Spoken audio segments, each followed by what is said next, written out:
Hey everybody, Spooky Marshmallow here. And as you can see behind me, there's complete and utter chaos. Yes, yeah, we're still moving in. Yes, we haven't unpacked everything. We don't have shelves put up or anything like that yet, but a lot has been going on in my personal life. And for starters, of course we moved, but second of all, right after we moved, I got sick and have not had a voice. So I have my voice back now, but I am still sneezing and coughing and all that jazz.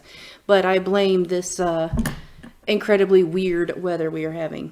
What's up with my hair? Anyway, all right, so let's talk about the reason that we're here, and that is to talk about episode 7 of Mayfair Witches, and then episode 8, the finale of Mayfair Witches, which I cannot believe it's over. I feel like it really just started. Seriously, like I am just stunned that we're done at this point for now. All right, so let's talk about season 1, episode 7, called Tessa. So Rowan makes a shocking discovery. A tragic event brings Rowan closer to the Mayfairs and Lasher. Sip continues to learn more about the key necklace. Now let's talk about my take on it. So this episode has some features of the Lasher book. Tessa is a big character in Lasher. And so I'm not quite sure why they even threw in Tessa's character in this one. I'm not sure why they did that. I feel like it was really pointless to the story. Anybody else feel like that? Like it had absolutely nothing to do with anything at all? Yeah. It really confuses me because so much other stuff happens in the Witching Hour book that they could have thrown in there other than this whole Tessa thing. I don't know. I'm confused. The scrying scenes were pretty cool. When the guy was like scrying to find Tessa on the map. That was a pretty cool scene. I'm confused on how Tessa had the necklace, but so did Suzanne in that scene. I'm a bit confused as to why the necklace keeps appearing to multiple people. There's only one necklace, right? So how were multiple people having it at the same time? That's really confusing to me. Sip's adventure in Dunlayeth was very interesting. I'm worried about Uncle Cortland. I don't know. Something is not quite right with his character at this point. I mean, I know he's got the ALS, but also just something's just a bit off in this episode with Cortland, I feel like. I'm not surprised by Rowan's discovery. I'm just surprised they put it in the series so soon. The end of the episode was awesome and can't wait for the finale. Now, what I mean by the surprise, I will say this little tidbit here, that she finds out she's pregnant. That is in the Witching Hour, but it's the end of the Witching Hour. And also I want to throw in that they've left out a completely main character from the Witching Hour, which was Michael. And they kind of combined Sip's character with the Telemasca representative and Michael. They made that one person. I'm not quite sure why they did that, but I'm not completely on board with that. I liked Michael's character, and he plays a huge role coming up. So I'm interested to see what they're going to do with Sip's character after this season. Okay, so that was season 7. So let's move on to the grand finale, season 8, called What Rough Beast. So Rowan discovers her role in the Mayfair prophecy. Sip's investigation comes to an end. Secrets are discovered that could ruin both Rowan's family and the Telemasca. So let's talk about my take.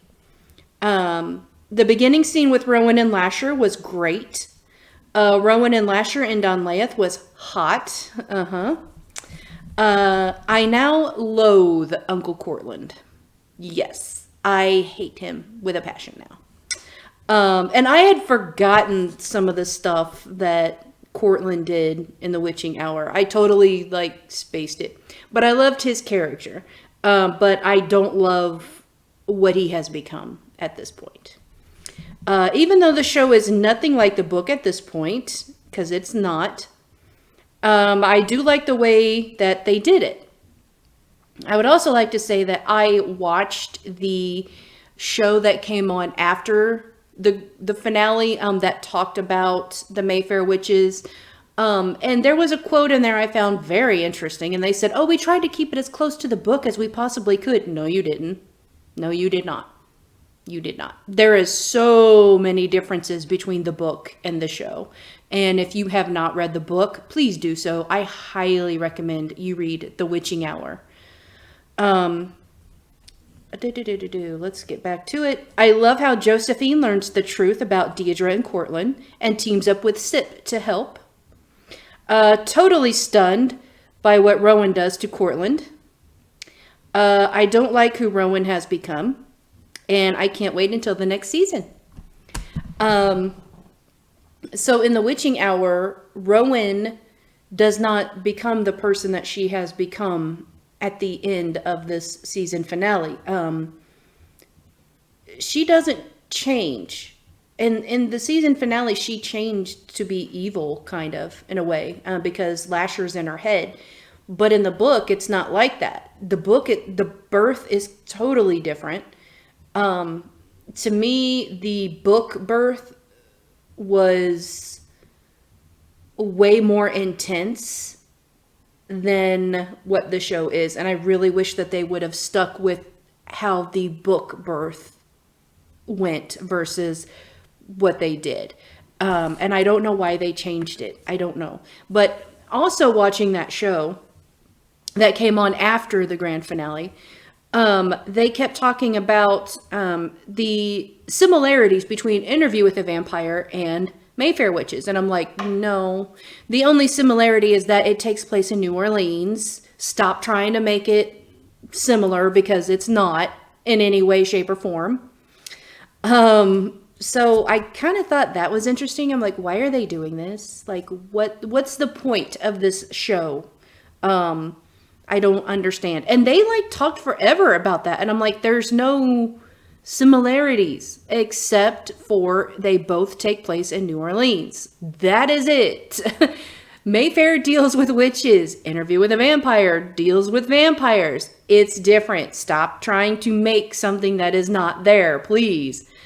And like I said, I found it hilarious when they were like, oh, we tried to stick to close to the book as we could. No, like I said, no, they did not. There are so many differences between the book versus the show. And I don't want to get into that. I was thinking about actually doing a video on what the differences are, but then I was afraid I would give away some spoilers, and I really don't want to do that because I want you to watch the shows. I want you to experience all of it. Read the book and then watch the show. And then you tell me, how similar are they? Yeah, not a lot. I mean, there are similarities, yes, but not like what they were trying to say. I can't wait to see what happens in season 2, or if there even is going to be a season 2 at this point. I do not know. I hope so. I hope they continue with it because there is so much more to cover in that book series. So much more happens. So I actually have not brought myself to watch the Interview with the Vampire because I love the movie so much and I've read the book and I don't want to be really disappointed and be like, okay, yeah, this was horrible, because that's happening too much in these days.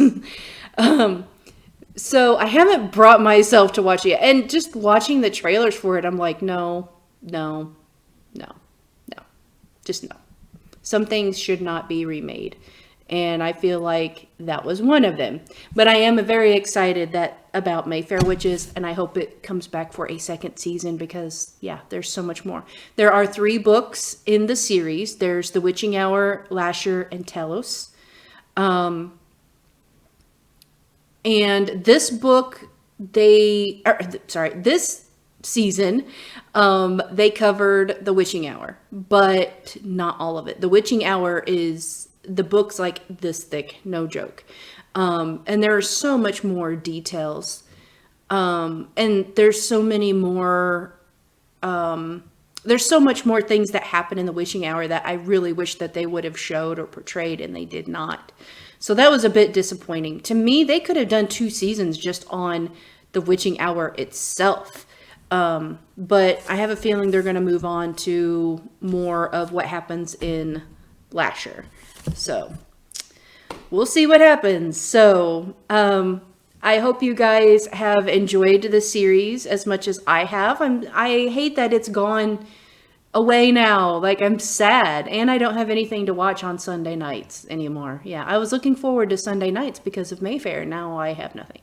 So I guess it's back to watching more movies to review for you guys, I guess. So there you have it, folks. The end of Mayfair Witches. So hopefully the next time that you see a video from me, this background will be different. It won't be so chaotic and in boxes and all that good stuff. So hopefully, yeah, things are moving kind of slowly right now because there's a lot going on in my personal life with my family. So things have kind of slowed way down right now.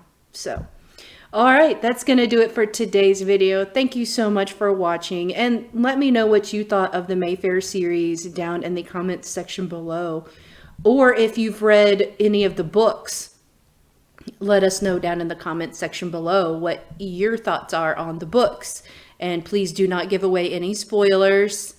So that's going to do it. Thank you guys, and remember, stay spooky, my friends.